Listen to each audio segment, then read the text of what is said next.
ये स्थिति है, स्थिति ये बातों से नहीं होती, और 1 मिनट में स्थिति आ जाएगी। बात मान लो, 1 मिनट में, और हजारों जन्मों में भी नहीं आएगी। अगर प्रभु को अभी आप अपना मान लें, सब संबंध जितने माने हुए हैं वो सब प्रभु से। अरे अगर हमको पैसा चाहिए तो बड़ा पैसा वाला हमारा प्रीतम है, महालक्ष्मी चरणों को सहलाती रहती है। क्या चाहिए क्या, एक बार हृदय में बैठा लो, फिर चमत्कार देखो। आश्चर्य में चमत्कार तुम्हें दिखा, आश्चर्य में प्रतिपल ऐसा दुलार कि तुम्हें सोचने की जरूरत नहीं।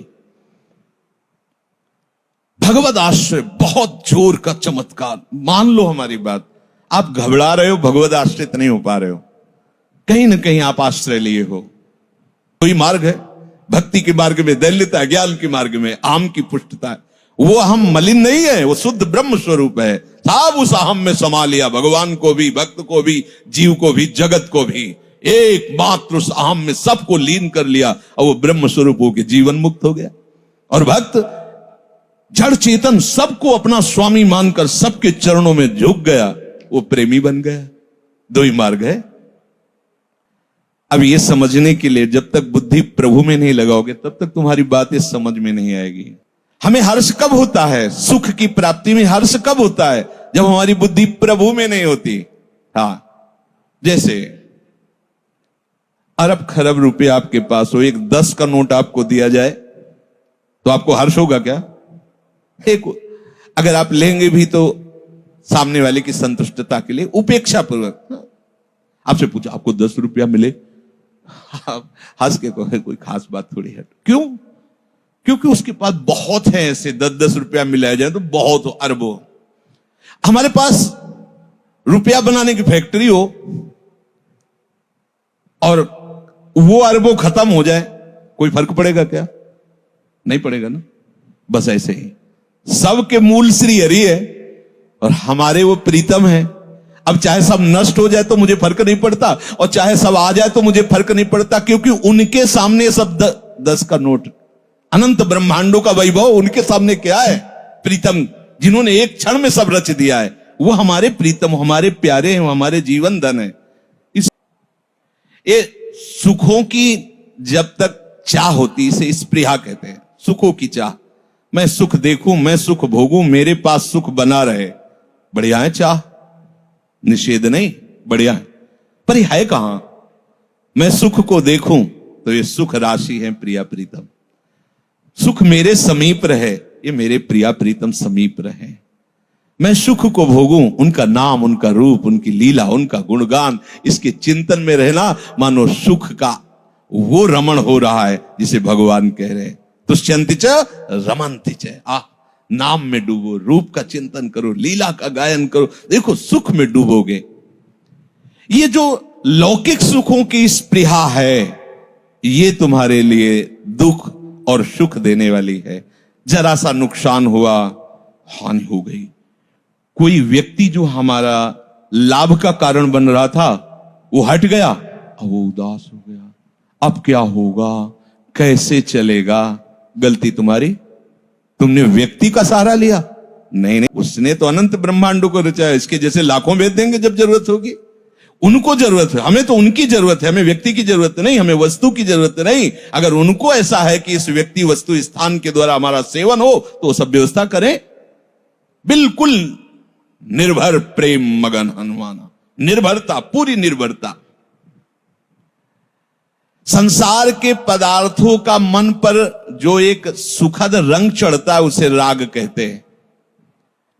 पदार्थों में राग है तो निश्चित समझो पदार्थ नष्ट होंगे, तुम्हें शोकित होना पड़ेगा। व्यक्ति में राग है तो व्यक्ति का संबंध विच्छेद होगा, आपको रोना पड़ेगा। राग मुक्त होकर हरि भावना कर लो सबसे, तो अभी आप उस मार्ग के पथिक बन जाएंगे जहां बुद्धि अटल हो जाती, अचल हो जाती, निश्चल हो जाती। बुद्धि का प्रभु में अटल होने का भाव ऐसा कहा है, बट विश्वास अचल निज धर्मा। बरगद के पेड़ की उपमा दी, बट उसी को कहते हैं। तो वो बट की खास बात क्या है कि जैसे डाल लंबी हुई तो टूट सकती है, लेकिन बीच से ही जड़ हो गई। डाल से ही जड़ होकर जमीन का, उसके टूटने की गुंजाइश नहीं रहती। ऐसे ही विश्वास प्रभु का है और वो व्यवहार में बढ़ता चला जा रहा है, तो विश्वास जगह जगह उसकी जड़ मजबूत करती चली जा रही, हर कदम में उसे प्रभु का विश्वास होता है। इतना प्यार प्रभु कर रहे हैं, कितने कृपालु, एक एक कदम में उसे विश्वास दृढ़ होता चला जाता है। अच्छा, जो प्रभु के चरणों का आश्रय लिए होता है उसे भय नहीं होता। भय होता है जब हम जगत का आश्रय लेते हैं।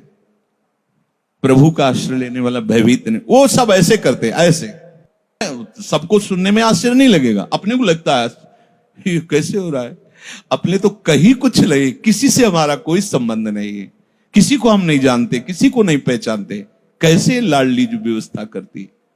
तो इस व्यवस्था के लिए लाडली जो के हम हैं क्या? नहीं, वो तो देखते हैं कि समर्पित का कैसे पोषण हो, और इसलिए बताते हैं नहीं अभी छूट जाए इसके लिए लाडली जू से हैं क्या, कि इसकी व्यवस्था होती है तो जय लाडली जू। नहीं, सारी व्यवस्था भंग कर दो। हमने तो सिर्फ आपको अपना माला, व्यवस्था को थोड़ी अपना हुआ, ये तो आपका विषय है। जैसे रखो, जोई जोई प्यारो करे सोई मुई भावे, कि जिसकी बुद्धि भगवान में स्थित होती है उसकी कोई कामना नहीं होती, इसलिए उसे क्रोध नहीं। क्रोध होता ही कामना से है। हम चाह रहे हैं कि आप ऐसा कीजिए, आप नहीं करें तो हमें गुस्सा आ जाएगी। हमारी चाह ही हमारा क्रोध रूप धारण करती है, हमारी कामना, हमारी इच्छा, और वो जिसकी बुद्धि प्रभु में स्थित है वो कामनाओं का त्याग कर चुका है, इसलिए उसे क्रोध होता नहीं। अब जो उसको परमानंद की अनुभूति होगी, वो वाणी की सामर्थ्य नहीं कि उसका वर्णन कर सके। जिस सुख की हमें चाह है वो उसको सुख मिल जाता। और ये कोई बड़ी बात नहीं हुई।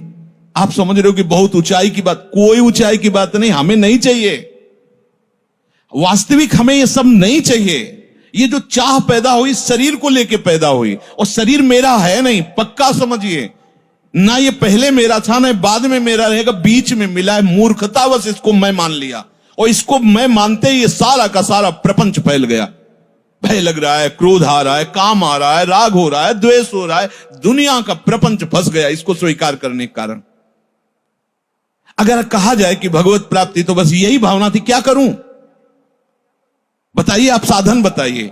क्योंकि देहाभिमान पुष्ट है ना, इसी से साधन करके इससे मुक्त होना चाहते हैं। साधन है इसके राग के त्याग का, साधन है इसके असाधनों के त्याग का। जो बचा वो भगवत प्राप्ति है, कहीं होना नहीं है, वो है जो है उसी का अनुभव हो जाता है। पर ये त्याग का मार्ग है। अभी आप सुन रहे, अच्छा लग रहा है, बाहर जहां निकले तो वो अच्छा लगने लगेगा, व्यवहार अच्छा लगने लगेगा, भोग अच्छे लगने लगेंगे। इसीलिए बुद्धि हमारी बहुत शाखाओं वाली है, एक निश्चय नहीं कर पा रही। अगर एक निश्चय कर लो तो अटल निश्चय भगवत प्राप्ति है। अटल निश्चय तुम्हारे सर्वथा राग से, भय से, क्रोध से रहित हो गया है, वो मननशील उपासक स्थिर बुद्धि कहा जाता है। हर समय मननशील, किसी मंत्र का मनन, किसी भगवत स्वरूप का, भगवत वचनों का, भगवत चरित्रों का, भक्त चरित्रों का, इसके अलावा हमारा मन और कोई मनन न कर पावे, किसी भोग का, किसी व्यक्ति का, किसी राग द्वेष का। उसके लिए सब जगह भगवत स्वरूप हो जाती है। अच्छी बुरी जगह का भाव खत्म, शरीर की जहां स्थिति हुई है वो बैठ गया, कोई फर्क उससे नहीं पड़ता।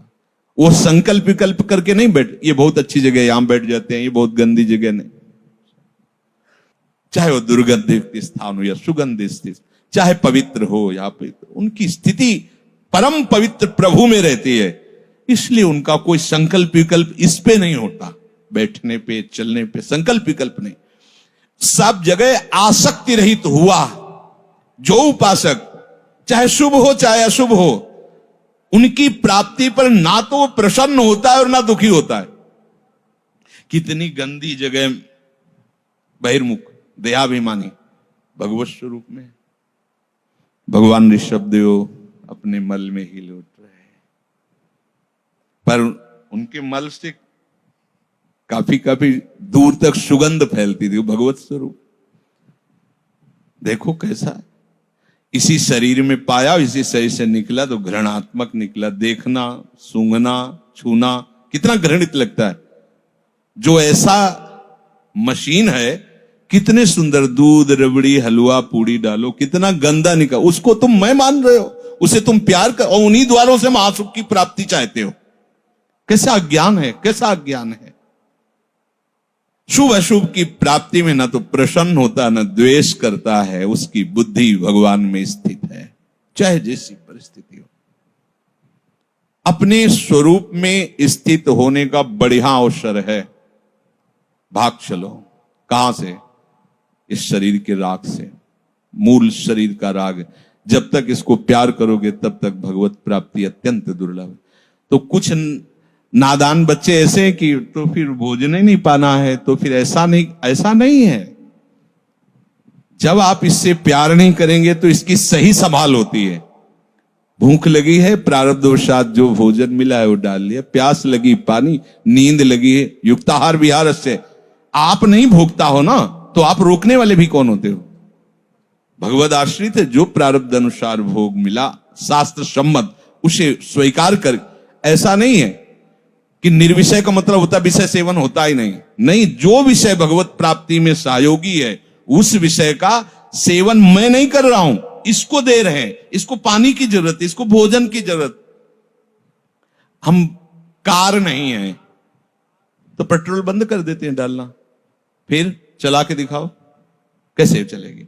उसमें भी पानी डाला जाता है, उसमें भी पेट्रोल डाला जाता है, और एक और गाढ़ चीज डाली है, मोबाइल मोबियल दो क्या है, जो भी हो डाला जाता है। ऐसे ही इसमें है, पानी डाला गया, थोड़ा दूध पी लिए गए, कभी थोड़ा घी डाल दिया, गाड़ी है, इसको जो जरूरत है उसको दे।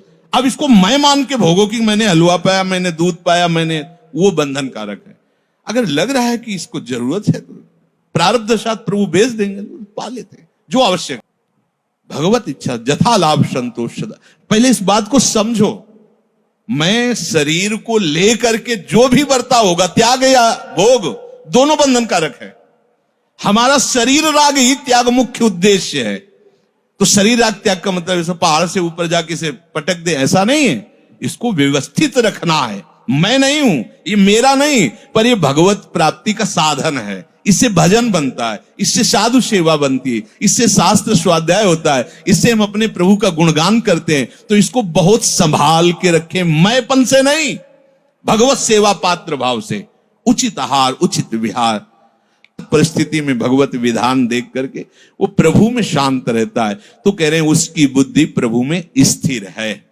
अब इस स्थिर बुद्धि वाले उपासक का जो रसास्वादन है, जो हमारी उपासना में रस बुद्धि है, जो उपासक उस रस का रसास्वादन करता है, वो हम कैसे करें? हमारी बुद्धि समस्त कामनाओं का त्याग करके प्रभु में स्थित हो जाए, न हमारे अंदर भय रहे, न राग रहे, न क्रोध रहे। गूढ़ रहस्य है, इसकी